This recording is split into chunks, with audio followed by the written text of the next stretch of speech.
All right, everybody, welcome back to the Spotlight. We're here after a 2-0 loss against Crystal Palace, which I predicted in my previous video.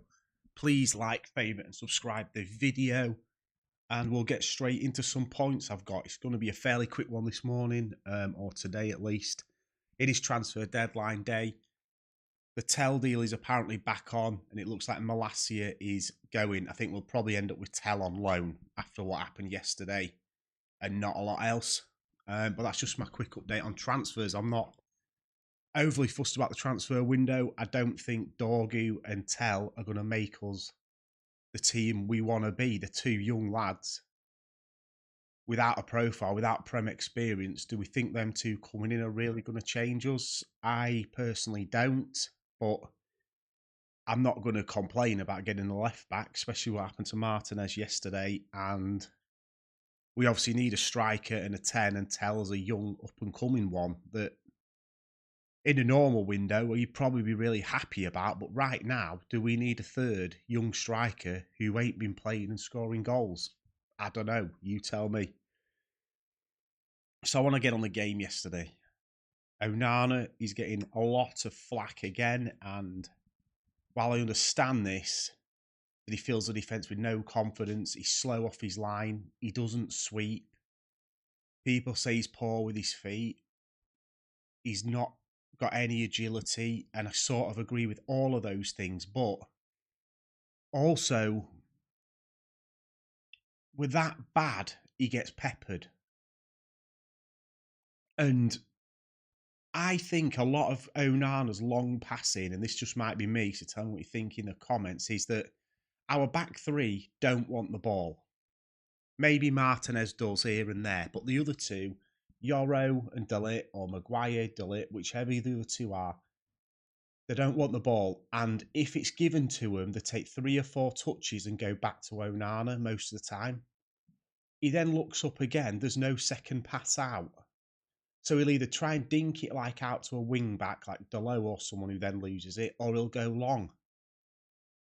I don't think the whole Onana going long is Onana's fault. Look at top teams, how their centre-backs take the ball off the defender, off the keeper, or how one of the two in the pivot drops all the way into the centre-back position and starts the attacks as a midfielder. Agate does not do that. He's not good enough on the ball. He's like a Fred 2.0 who runs around the pitch, covers grounds, tackles, does all the dirty work, but he's not a ball player. And I don't care what anybody says about Agate, he's not a ball player. Then you've got Bruno, who for the first 20 minutes yesterday played okay in that pivot, dropping deep. But then as soon as they found him out or got on him, or we went and did our 20-minute FC and went back to normal, he's pinging long balls all over the place. He's out of position. Agate's in a midfield on his own. You know, it's just something I'm absolutely getting sick of it, and I say it in every single video. Bruno, again, is captain of Man United. We are playing Crystal Palace at home and he's gone missing. Tell me how he gets away with it. Look, and I know he can score goals, and I know he can do an incredible pass here and there, but he is not a pivot player. I don't care what anybody tells me. He has not got the positional or defensive attributes or the ability to take the ball off the back four or keeper to play in a pivot. I just don't get it. And the one game yesterday that I've been saying for the last 2-3 weeks on this channel and every other channel is I'll be putting Bruno at false 9. And yesterday we don't play a striker and he's playing in the frigging pivot. I mean, what is going on, honestly? You have to blame Amarim for that a bit. Like, what are we doing in that pivot? Like, I just don't get it.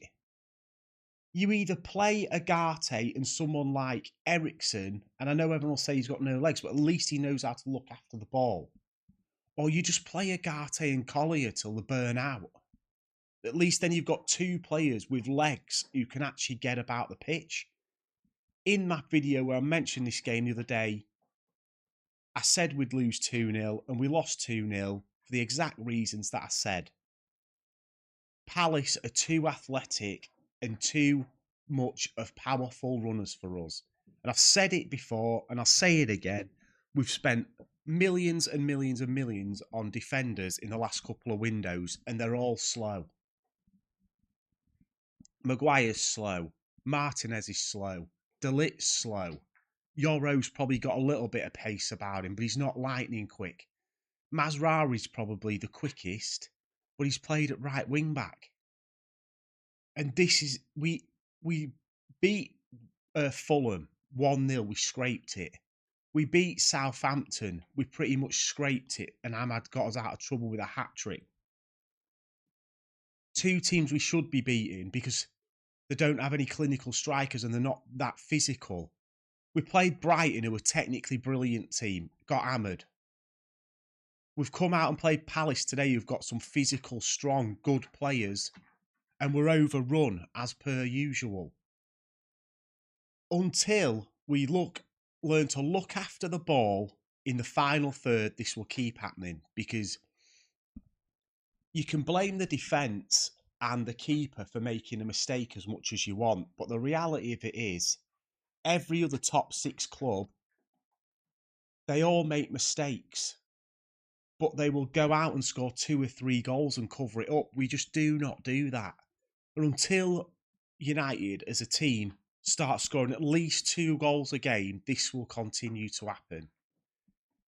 We either scrape a win 1-0 with a last minute moment, or we don't score and the other team score and we lose games. We've got to forget about the defence and the mistakes, in my opinion. Every defence and every keeper makes mistakes. Yes, ours might make more than the normal, but the reality of it is they all make mistakes. The problem is the forwards and the midfield in the decent sides go and score 2 or 3, and it doesn't matter if you make one mistake. One mistake is currently just costing us nearly every single week, and the defence, the keeper, and that get hammered when the front 4-6 players just don't do anything at all to help them. And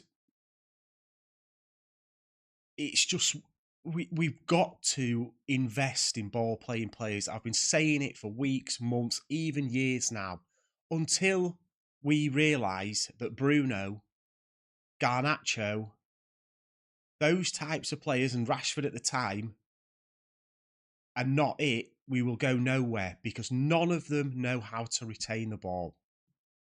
They are counter-attack players who get the ball, knock it long, and want to run after it. And I'm afraid it doesn't work at a club like Man United, where most teams sit back and counter you, especially when the easiest tactic to beat Man United at the minute is let us have the ball and beat us in transition.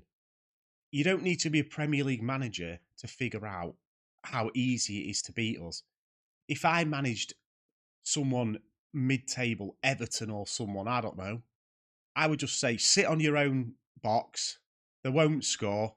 Every time you get the ball, send it long, and I'd put my quickest players up front and you run after it. It's basically Sunday League tactics, beat Man United at the minute. It's an absolute joke. And that comes back to us having zero recovery pace at the back as well, because we cannot play a high line with these defenders. And obviously, just on the Martinez thing, obviously he's got injured again. You don't want to see him injured, but this is now his 3rd major injury since he's joined us. It looks like he will be out for the rest of the season from what happened. I don't know the details of it fully yet. Obviously, you don't want to see him injured, but over the last 3 or 4 games, he's come into the game a bit. He's playing out from the back, stepping into midfield a bit, which is good. But let's not forget, defensively, all season, he has been very, very, very poor. He's targeted on set pieces. He can't win balls in the air. He's out-muscled constantly. He's diving into tackles. He was lucky to not be sent off last week. He's got himself injured this week.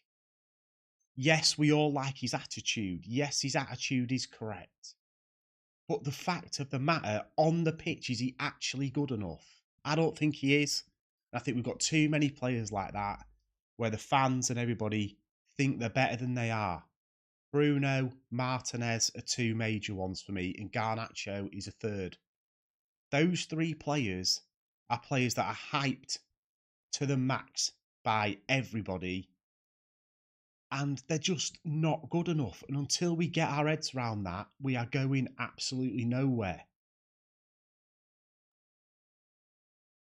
I mean, then we've got wing backs who are defenders. Amarim's come in and everybody was banging on about how he likes to play wingers as wing backs. Has he realised the Premier League, you can't do that, you're too open? Well, we're open anyway, so why not try it? I think Ahmad should be a 10, but right now, he's more effective as a wing back. And he gives us another attacking option as a wing back. Why, if he must play Bruno, just play him as one of the 10s and Ahmad as a wing back and put Collier in midfield or Ericsson? I don't understand why we're doing this Bruno experiment in the 6 and 8. When Ahmad scores most of his goals from right wing back and we're crying out for goals, and we're playing basically a 5 at the back at Old Trafford with two wing backs that are basically non-existent in attacking. Mazwari should be playing at right centre back, and Delo, all right, he's doing a job out there, but probably when Dorgo comes in, if he is any good, he'll take Delo's spot, won't he? It might end up with Mazwari at right wing back, Mazwari right centre back, Delo right wing back, and Dorgu left wing back. Obviously, we were without a left-sided centre back as well now, so we might see a shuffle at the back in coming games. But we are crying out for probably, let's give Dorgu the benefit of the doubt. So we need one wing back if we're not going to use Ahmad. We absolutely need another central midfielder who is a 6. I've said it before, I'll say it again. To play this system in the Premier League, forget about having a 6 and an 8. You need 2 6s and one of the 10s becomes an 8. I've said it loads of times. In midfield in the Premier League, we're playing 2 against 3 because 90% of teams play a 4-3-3. You've got to have 2 ball-winning central midfielders. And then one of the 10s drops in to be the third midfielder and the 8, and the other one stays as like a second striker. We are not going anywhere in the Premier League with this Agate running around like a madhead doing all the work and then a so-called ball-playing player next to him. It didn't work with Mainu. It hasn't worked with Ericsson. It's not working with Bruno. The only time it really seems to have worked is a few times when Casemiro and Agate played in there under Rude, and when Agate and Collier play in there and they're both more defensive. So just play the 2 defensive ones in the pivot and shore us up a bit. I do not get this weird experiment, and I get that we're 12th, 13th in the league. We're going nowhere in the league. He probably is experimenting on who works where to do what for next season, the Europa League. But in the Premier League right now, we are a laughingstock, a joke, and absolutely pathetic. And again, we were fine for 15, 20 minutes at the start of yesterday's game, but we never really looked like scoring. We just played okay. And then we've returned to type. I don't know whether it's fitness, tiredness, laziness, lack of discipline, what it is. But we cannot sustain a 90-minute performance, can we? And I'll say it now and I'll say it again. Forget when we go and play in the Europa League and play well. Forget when we go and play in the FA Cup versus a League One team and everyone's going on about how great Bruno and Garnacho was. They were great. They were decent again against Bucharest. They were good against Rangers. Where have they been in the Premier League where it really matters? Go look at the stats of Garnacho, and they're all of his goals and assists are in the Europa League and against Barnsley in the Carabao Cup. In the Premier League, they just do not cut it. And the Premier League is a different kettle of fish to the Europa League and the other cup competitions. We should be judging players on their Premier League performance and not overall performance. Until we're in the latter stages of the Europa League versus top European sides, we should basically forget about it. People like Crystal Palace, if they got into the European competitions and the Europa League, and that would be beating the teams we're beating. So let's not hype up beating Rangers in stoppage time. Let's not hype up beating Bucharest at home. You know, we still played horrendously in both of those games and got away with it because we've got a couple of players who are better than their players and put the ball in the net when it mattered. There's nothing about those performances that were better than the performances we're seeing in the Premier League. They're just as poor. They're just against poorer teams. And it's why we won't get relegated, because we're better than Southampton. We're better than Ipswich. We're better than Leicester. So we won't lose to those teams. But we lose to anybody who's basically a mid-table team and up. Because that is exactly what we are, a mid-table team. But we allow people like Bruno, Garnacho, Dolo even to get away with mid-table performances as captains and senior players of Man United. And I'm absolutely sick of talking about it. We need to get rid of those players before we go anywhere and start buying some players in the final third, more like Ahmad, who retain the ball and keep the ball in their half. We should be playing, like I've said, Collier and Agate in the pivot. For me, right now, I play Ahmad at right wing back. You play Dorgo left wing back going forward. The 2 10s, I don't even know. We haven't got any, have we? You're probably going to I would play Eriksen as one, and probably Bruno as the other, and probably Xerxes up front. Or I would play Bruno up front and Garnacho and Eriksen as the 10s. Or I would play Mainu and Eriksen as the 10s with Bruno up front. Garnacho wouldn't even start for a team that I'd be picking. I'd be shoring us up at the back. I'd play one attacking wing back, one defensive one. Mainu and Eriksen in the 10 and Bruno up front. Tell me what you think about that team. I'm going now because I've got to log on for work. And I will see you in the next one. Probably have a conversation at some point in the week about how the transfers window's gone once all the deals are done and through. Like, favourite and subscribe. Poosh.